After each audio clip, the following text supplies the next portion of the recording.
say thank you to Pastor Brian and all of Abundant Life staff, because I honestly couldn't have done it without them. I couldn't have done anything without them.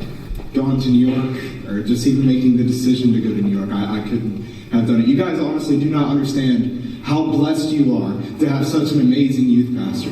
I've been to so many churches out there, and you have a youth pastor that loves you, that cares about you, that prays for you. That's unique. He has a heart after God. Not many people have that anymore. It's more about a show, and it's kind of sad that it is that way. But I'm going to try to just really speak on what God has pressed in my heart, what I've been doing for these past 4 months of my life. As Pastor Ryan said, I've been in New York. And as well, I did turn down college. I got accepted into Southeastern University. I had my scholarships lined up. I was ready to go. And God really pressed it on my heart that I needed to go to New York. See, about a year ago, I was sitting inside this room. It's actually coming up to almost exactly the date when I was sitting right here, and a man named Pastor Bill Wilson, he came to this church. Now, see, I don't know if any of you guys really know who Pastor Bill Wilson is, but he is a remarkable man who now runs the world's largest children's ministry that reaches out to 200,000 kids a week. That's amazing. That's 200,000 kids a week that have the chance to hear the gospel. Yeah. We forget how blessed we are sometimes to have the opportunity to hear the gospel. See, when I was in New York, there was a woman, she came from Malaysia. She was there just coming as a boot camper, I guess you could say, where they come and they visit and they go out to see everything that we do. And she came out with us, and I started talking with her. And she started telling me about the persecution inside of her country. About how many pastors she's known that have just disappeared. Because they couldn't reach out to the Muslim community that was inside that area. Where these pastors, they risk their lives daily to go out and reach these people. We don't realize how blessed we are here in America to have that opportunity. I remember, it really wasn't that long ago when I sat exactly where you sat. I came in here every Wednesday, just nodding, just really expecting to get filled up with the Holy Spirit and to go on my way. Maybe I was going to get my weekly fill, to just go out, and I was going to keep it all to myself. How selfish. How selfish. There's a kid inside of your school that wants to commit suicide.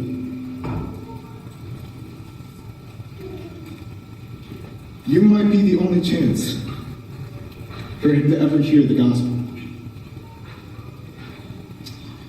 There's a homeless kid inside of your school. He probably has no money.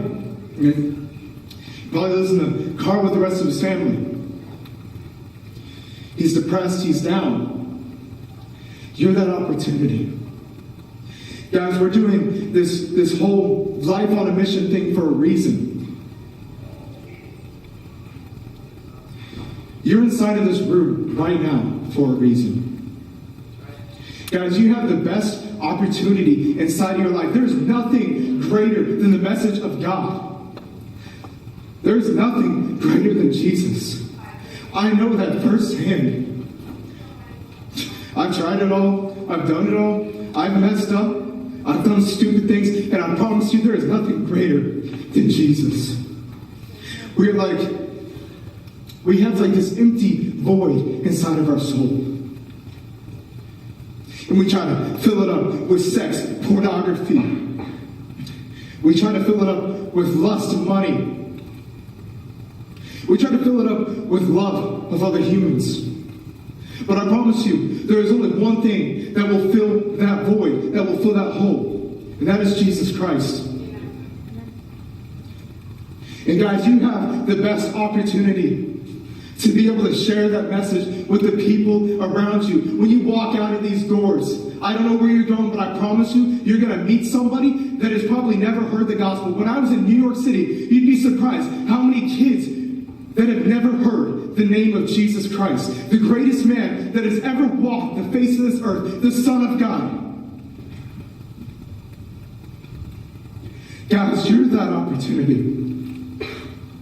If I could go back and read through my whole life, if I knew what I knew now, I would change everything.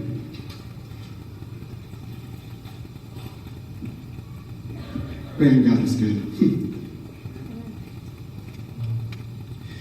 Guys, I'm here to share with you tonight. Don't be afraid to take a step.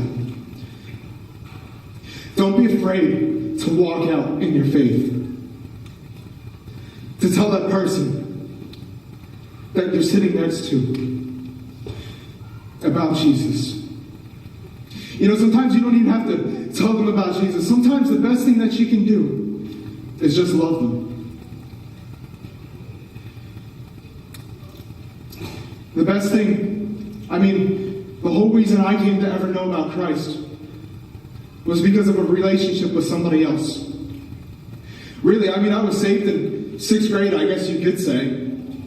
But I was one person in church, I was another person outside of church, and it wasn't until I met my best friend Tyler that I really met somebody that modeled the image of Christ. And I understand how hard it is to be a teenager, to go inside of school, when you have all these things that are tempting around you, when they just seem so good. And they look good, they feel good, but I promise you, they're not good. The one thing I found out is that the only thing that is good is Jesus, and I have to thank God every day for the people that I'm around that have shown me that. See, as I was coming to church, every week I was nothing but a hypocrite. Like I said, I was walking in here, I was one person in here, I was a completely different person outside of there. And even then, when I had Tyler on the side of my life, he modeled who a Christian was. It wasn't enough. See, it wasn't until I started coming to this church right here, when I started surrounding people inside of my life, that I started really changing and transforming. See, I had to take myself out of the life that I was in and put myself into a new life. I had to kill the old me. I had to kill my flesh. And I'm still having to do that every single day. To kill my flesh, to put aside my own desires. To do what God has called me to do. God says, go out and make disciples of all nations. It is God's desire that every man comes to know Him. I don't care what anybody says. I believe truly within my heart that God wants each and every single one of us to be in heaven with Him. And I know one thing's for sure. When I get to heaven, I want God to look at me and I want Him to say, well done, thou good and faithful servant. I don't want to get up there and I don't want Him to look at me and say, AJ, you could have done more. There's so much more you could have done. I regret every moment, every opportunity that I had to reach out to somebody, and I didn't take that chance. Because I was scared. I was scared of what they would say. I was scared of what they would think. Man, I was stupid. It wasn't until I got to New York when I really started to walk out in my faith. Before that, even as I was in-depth Christian, as I was pursuing my relationship with God, I was still scared to reach out and tell people about the love of Jesus Christ. The greatest gift of all. And I was scared to share with people. I wish I could change that, but there's nothing I can do now. But there's something I can do to change my future. I can keep moving forward. See, when I was inside of New York, I didn't have a choice. I got thrown in the fire. I had to get up and preach in front of everybody. I had to go out in the streets and I had to talk to everybody. I was assigned Brownsville, Brooklyn. There's 58,000 people that live in a 1.5 square mile radius right there. There's over 101 different New York City housing facilities. You want to look at the hood here? You should see the hood up there. This is nothing. Those kids, they chew me up and spit me out. I'm freaking 19 years old and I got a 6-year-old that's cursing me out. I got a 3-year-old on the bus who's beating the crap out of me.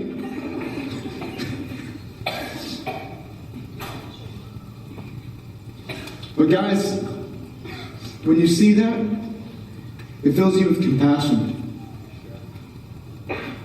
When you see the life that they're in, when you see the cycle that they're in, you feel compassion. Because guys, if people are without hope, there's so many people that are without hope inside of this world. The government might just say there's no hope for them. But there is. See, they're just hopeless. They're without hope. And I had a really good opportunity to witness that when I went to the Philippines. See, after Pastor Bill Wilson came here, he mentioned the Philippines trip. And that's when my whole life changed. From that moment on, my life changed. Just from that little decision of going to the Philippines. And when I went there, it changed me because when you look down,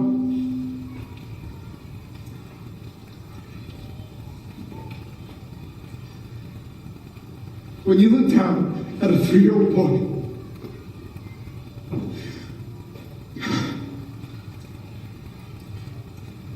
who has a burn mark this big on his stomach,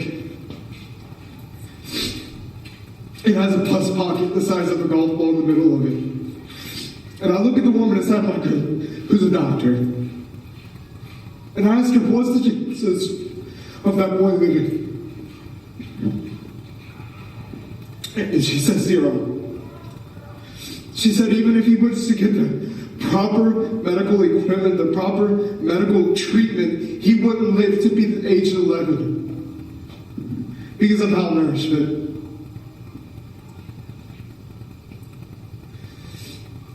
See, guys, when you see something like that, it changes you. I didn't have anything I could give him. I could sit there and I could give him money all day, but it wasn't going to change anything. There's only one thing that can, and that's Jesus. Be that light into the people around you's life. You have that opportunity to change the people around you. My sister is gay. My other sister, I don't even know where she's at, what she's doing. Guys, and all I want to do is I want to see them realize the truth. I want to show them who Jesus is. You have that opportunity to show the people around you who Jesus is. To love like Jesus does. To walk like Jesus does. Change the way you walk. Change the way you talk. Change the way you think. Change it to be more like Christ. So that way when you can get to heaven, when you do get to heaven, Jesus looks at you, God looks at you, and says, well done, my good and faithful servant. I want to see every person make it to heaven.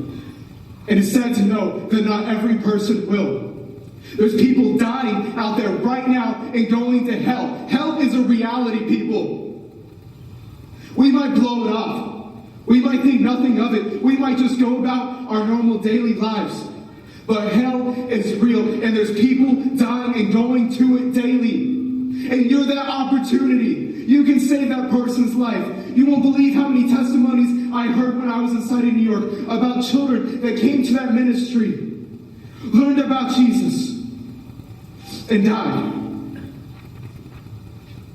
There was one testimony in particular that I remember. Pastor Simon, the youth pastor up there, he mentioned it. We do bus routes. And see, Saturday services, we go out and we pick up thousands of kids and we bring them back to a place where we can tell them about Jesus. And he says, as he was going on visitation and he was knocking on the people's door, the mom opens up the door and he asked her where the little girl's at. This little girl was 9 years old. She died that week from an asthma attack. But you know what? The mom looked at him and said, it's okay. Because of you. Because you came and picked up my daughter every single week. I know she's in heaven with Jesus right now because she had the opportunity to learn about Jesus Christ. Guys, wake up and smell the roses. There's people dying. There's people that are committing suicide daily. The suicide rate is higher than it has been. Higher.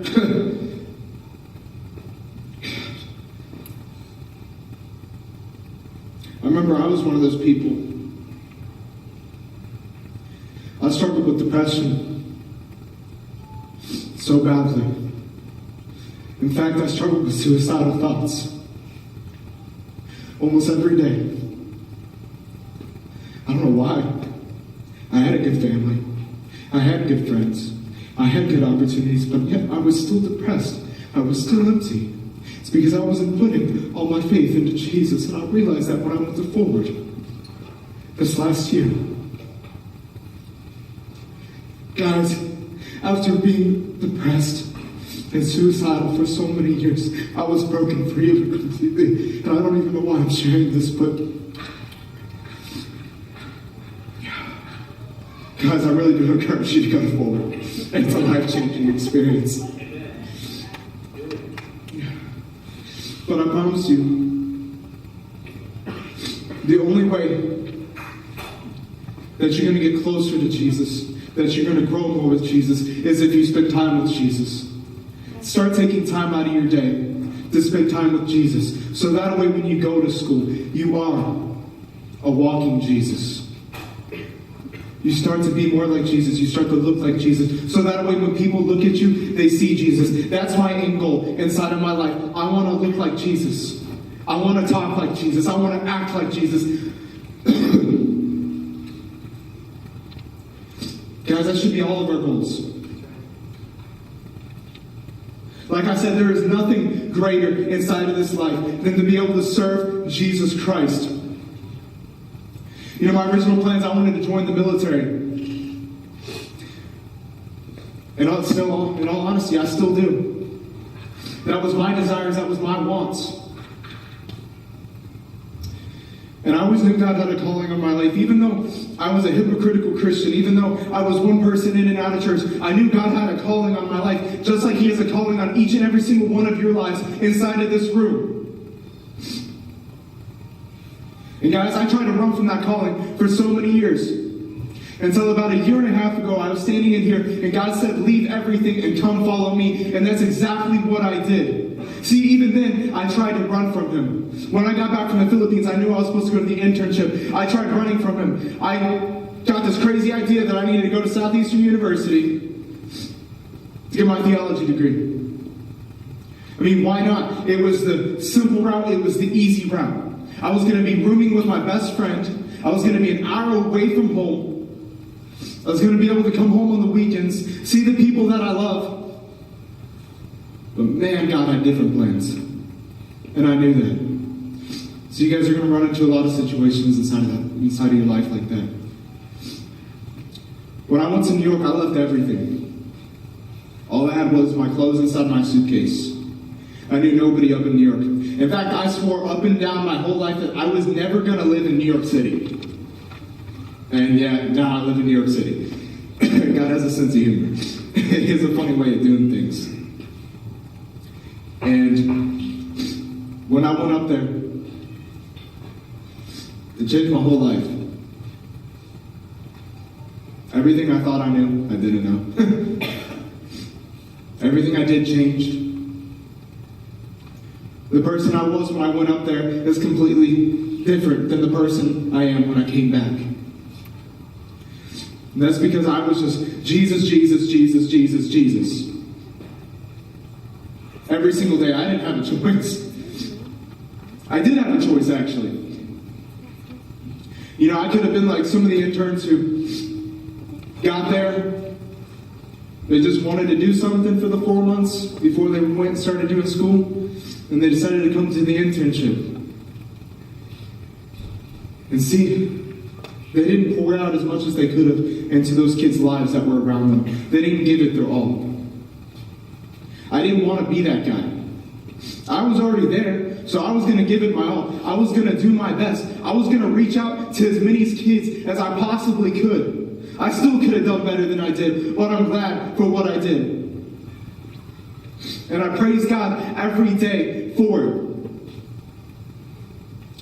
You know, when I was up there, well, one prayer that I always kind of had not my whole life, but my saved life,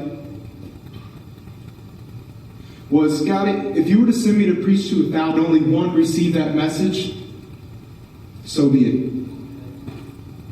And see, when I got up there, I didn't realize that that message was going to become a reality. See, as I was up there was crazy testimonies from everybody else. They were having all these crazy things happen to them. And I was sitting there and I was questioning, God, am I doing something wrong? Am I not doing something right? What's going on? Why don't I have any of these crazy testimonies? And see, the last week of my internship, this whole time, I hadn't really seen, I've seen crazy stuff for you guys. It'd be really wild for you guys, but crazy stuff to their standards. We were doing a message about salvation, about accepting Jesus into their hearts. And see, I had gotten really close with these kids inside of my neighborhood that I was there. And when I was up there and I was preaching, I noticed one kid in particular, and his name was Manuel. See, Manuel, he was 11 years old. He wasn't raised in a religious family. He was only being raised by his dad. He lived in a broken home. And see, I knew that. And see, Manuel had always been coming, and he was always the one who would run up to me and give me a hug after school, that would hang out with me. And see, when we did that salvation prayer that day, he raised his hand. And see, there's more kids that raised their hands, but he really stuck out to me because I knew that he got it. As I looked down there, I could see in his eyes that he got it. And in that single moment, everything that I had been through, being cursed out, being lied to, all the crazy people I met, it all became worth it. In that one moment, when I saw that boy give his life to Jesus, that was the greatest thing that could have ever happened. Guys, that made that whole 4 months worth it. That made leaving everything that I love worth it. That's how our lives should be as Christians. To give everything and all that we have to reach out to that one lost person. It's about that one. Even Jesus says that in the Bible. If one sheep was to wander off and leave the 99 other sheep, he would leave all those 99 sheep and he would go out and get that one sheep. Guys, we have an opportunity inside of this room to make a difference inside of this world. Only 1.5% of the population of the world will ever do something great inside of their life. So make it your goal to be in that 1.5%. And I promise you, the greatest thing that you can ever do for somebody is to tell them the truth, to tell them about the greatest message, to tell them about the greatest man that has ever walked the face of this earth, and that is Jesus Christ. So guys, I come to you today, and I say make a difference, make a change in your own lives. I promise you, no drug, nothing will fill you up like Jesus will. So step away from anything. Don't give in to temptation. Walk away from those things. Be the difference inside of the person's next to you life. Show them love. Show them compassion. I love you guys. I really do. I love this church. And I thank you guys for listening to me tonight. And I pray that this message at least touch one person's heart. Thank you.